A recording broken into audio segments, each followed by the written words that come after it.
महीने के आखिरी 10 दिन, ये वो 10 दिन है जो सबके लिए परेशानी का सवाल बन जाते हैं और हर कोई परेशान हो जाता है कि इन लास्ट 10 डेज़ को कैसे मैनेज किया जाए। क्योंकि लास्ट के जो 10 डेज़ होते हैं उनमें बजट हमारा बहुत टाइट हो जाता है। हाँ जी, तो आज की वीडियो बहुत ही ख़ास होने वाली है क्योंकि आज मैं आपके साथ अपनी टिप्स शेयर करने लगी। वीडियो स्टार्ट करते हैं। अस्सलामु अलैकुम। तो यहाँ पे भई मंथ का एंड हो चुका था और मंथ के एंड पे समझ ही नहीं आता क्या करें। तो फिर मंथ के स्टार्ट में तो हम लोग दालें वगैरह इतने शौक से नहीं खाते ना, तो ये सारी दालें जो है ना वो बच जाती हैं।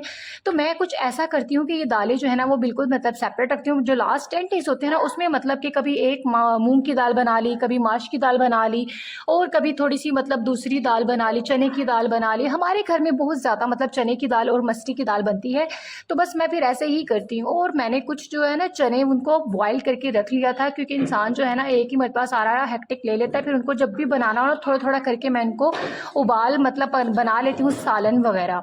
और यहाँ पे जब मंथ का स्टार्ट होता है ना हमारे पास बहुत ही मतलब चिकन होता है, तो उस चिकन को हम किस तरह से यूज़ कर सकते हैं। मैंने इन चिकन को ना छोटे-छोटे पैकेट्स मतलब आप कह लें कि बिल्कुल 1-1 पाव या उससे भी कम के छोटे-छोटे पैकेट्स जो है ना बना के सेपरेट कर लिए थे। और अब यहाँ पे इन पैकेट्स को तकरीबन ये आप कह लें कि 1.5 पाव के करीब चिकन है। अब इसको मज़ीद मैं डीफ्रॉस्ट करके ना मज़ीद छोटे-छोटे 3 पैकेट्स बना लूँगी ताकि थोड़ा-थोड़ा इन दालों के अंदर ना बंदा ये पैकेट्स में चिकन डाल दे।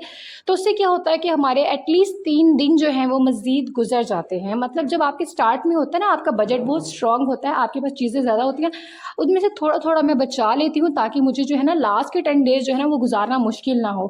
और किसी एक दिन जो है ना वो मैं इस तरह से बॉइल्ड एग जिसको हम आलू अंडा कहते हैं, हमारे घर तो ऐसे ही कहते हैं आलू अंडे, तो वो इस तरह से मतलब मैं अंडे जो है ना उनको हल्का-हल्का जो है ना लाज़मी इसमें थोड़ी-सी हल्दी, थोड़ी-सी लाल मिर्च और थोड़ा-सा ज़ीरा डाल के ना इनको मैं फ्राई कर लेती हूँ। उससे क्या होता है इनका टेस्ट जो है ना वो बहुत ही मज़े का होता है। अब इसी तरह से जो मंथ का लास्ट है उसमें एक दिन जो है वो आलू अंडे बन रहे हैं हमारे घर में, इसी तरह से किसी दिन दाल बन जाएगी, किसी दिन कोई सब्ज़ी बन जाएगी। और हमारे घर में वैसे भी चिकन जो है ना वो बहुत कम खाया जाता है। चिकन जो है ना बहुत ही कम खाया जाता है। इसलिए मेरे घर में ज़्यादा दालें और सब्जियां ही बनती हैं क्योंकि मेरे हस्बैंड को भी पसंद नहीं और मुझे तो खुद पर्सनली। अब यहाँ पे जो है ना आलू अंडे के लिए मैंने प्याज को ना बारीक बारीक चॉप कर लिया था और आलू जो है ना वो मैंने बॉईल कर लिए थे क्योंकि आलू अंडे जो है ना उसमें मैं आलू हमेशा बॉईल करके ही ऐड करती हूँ क्योंकि अंडे जो है पहले से बॉइल्ड होते हैं, अगर उनको हम मज़ीद कुक करते हैं तो वो बहुत ही ज़्यादा हार्ड हो जाएंगे। तो आपके लिए भी बहुत अच्छी टिप है कि क्योंकि अक्सर क्या होता है कि जब भी लोग आलू अंडे बनाते हैं ना उसमें प्याज जो है ना वो तैरते रहते हैं जो कि बहुत ही गंदे लगते हैं। आपने प्याज को डार्क ब्राउन नहीं करना, मतलब थोड़ा थोड़ा ब्राउन कर लेना है। फिर उसके अंदर आपने मक्खन जो है ना मैंने इसमें 2 चम्मच ऐड किए ताकि इसका टेस्ट जो है ना वो बहुत ही मज़े का आए। फिर इसमें अदरक लहसुन का पेस्ट और ऐड उसके कर दिया। बाद जब ये हल्का-हल्का मतलब अच्छे से खुशबू आने लग जाएगी लहसुन और अदरक की, और उसके अंदर फिर आपने जो है ना बाकी सारे जो स्पाइसेस हम अपने घर में यूज़ करते हैं वो सारे स्पाइसेस मैं आपने इसमें इसमें ना ऐड ग्रीन कर देने चिली हैं। लाज़मी ऐड करती हूँ, और उसका उसके मुझे बाद टेस्ट बहुत बहुत बहुत मज़े का आता है। और यहाँ पे ना मैंने कुछ दिन पहले खीर बनाई थी जो कि बहुत ही मज़े की थी। तो अब मुझे समझ ही नहीं आ रहा था क्या खाऊँ, चाय पीने का मेरा दिल नहीं था। मैंने कहा क्यों ना चलो खीर लगा के चस्का ही लगाया जाए क्योंकि हम हाउस वाइफ जो है ना वो इस तरह की छोटी-छोटी चीज़ें दिन में अगर ना खाएँ ना तो हमारा गुज़ारा ही नहीं होता। अच्छा जी, अब यहाँ पे थोड़ी-सी जब भुनाई हो जाएगी, घी जो है कॉर्नर से मतलब वो छोड़ना शुरू कर देगा। फिर उसके बाद जो है ना आपने इसके अंदर जो है ना वो पानी ऐड कर देना है। लेकिन अब यहाँ पे ना सबसे पहले एक चीज़, क्योंकि ग्रेवी को गाढ़ा करना, अब जो भी आलू आपने बॉईल किए होंगे ना वो इसमें डालने के लिए उसको आपने एक आलू को ना कट करके मतलब हाथ से ऐसे ना मैश करके आपने वो इसमें ऐड कर देना है ग्रेवी में। उससे क्या होता है इसकी जो ग्रेवी होती है ना वो गाढ़ी-गाढ़ी होती है और वो बिल्कुल मतलब शोरबा और प्याज़ सेपरेट नहीं होते। And this is very amazing tip, you can also try it and also tell me what is its works और नॉट।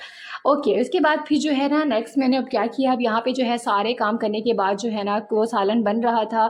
मैंने कहा इतनी देर में जो बर्तन मेरे हो गए हैं उनको ही क्यों ना साफ़ कर लिया जाए क्योंकि बर्तन अगर हम टाइमली साफ़ ना करें वो इतना अंबार लग जाता है ना तो बाद में फिर हमें ही करना पड़ता है। तो मैं तो बस ये जब भी कोई काम करके थोड़ा सा भी फ्री होती हूँ ना तो मैं अपने बर्तन सारे वॉश कर देती हूँ।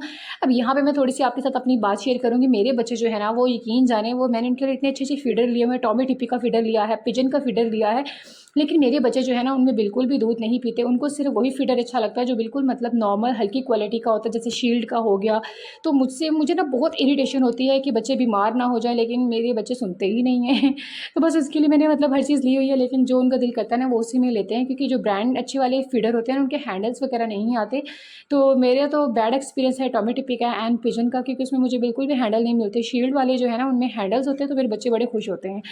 ओके, फिर उसके बाद अब यहाँ पे जो है वो शोरबा थोड़ा-सा रह गया था, फिर उसके अंदर मैंने एग भी डाल दिए, पोटैटो भी डाल दिए, ताकि उसको थोड़ी देर के लिए बॉइल्ड आ जाए और उसमें फ्लेवर मज़े का हो जाए। अब इतनी देर में मैंने सारे यहाँ पे जगह जो है ना ये कारपेट वगैरह सारी चीज़ें उठा के ना अच्छे से क्लीन कर दी थी, ताकि किसी किस्म की कोई भी मतलब किचन में गंदगी ना हो। और यहाँ पे भी अच्छे से मैंने पानी गिरा के ना इसको शेल्फ़ को वॉश कर दिया था, क्योंकि अब मैंने रोटी बनानी थी, और रोटी बनाने के लिए जो है ना मुझे शेल्फ़ का नीट होना मुझे बहुत ज़्यादा ज़रूरी है, क्योंकि मुझे गंदी शेल्फ़ पे खाना बनाना बिल्कुल भी पसंद नहीं आता। इसलिए मैं हर वक़्त हाथ में कोई ना कोई कपड़ा रखती हूँ।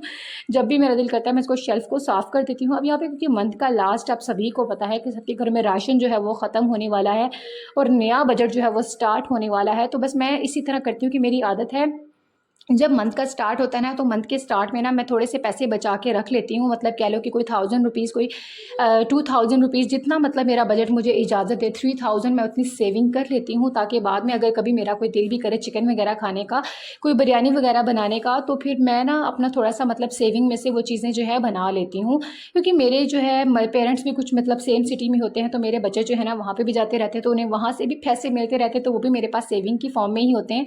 तो फिर मैं अपनी चीज़ें मतलब इस तरह से उनको मतलब वेस्ट नहीं करती, उनको यूज़ कर लेती हूँ। अब यहाँ पे मेरे बच्चों का दिल कर रहा था, कहते थे मम्मा बाहर से फ़्राइज़ खाने हैं। मैंने कहा बाहर से क्यों फ़्राइज़ खाने हैं, क्योंकि बाहर का ऑयल जो है इतना अनहाइजेनिक होता है, हमें क्या पता कि उसमें कितना मतलब जर्म्स हैं। तो फिर मैंने खुद ही घर में बच्चों को फ़्राइज़ बना के दे दिए, क्योंकि एक तो वो सेफ़ भी हैं और साफ़ सुथरे भी हैं और मज़े से बच्चे खा भी लेते हैं। तो यहाँ पे मेरे सारे दिन की रूटीन जो है वो ख़त्म होगी। तो आज हमने आलू अंडे का मज़े का सालन बनाया था, और कुछ कबाब जो है वो नेक्स्ट मतलब किसी और डे के लिए मैंने ये फ्राई करके रख दिए थे। पहले मेरा कबाब का दिल था, लेकिन फिर उसको मैंने सेपरेट कर दिया।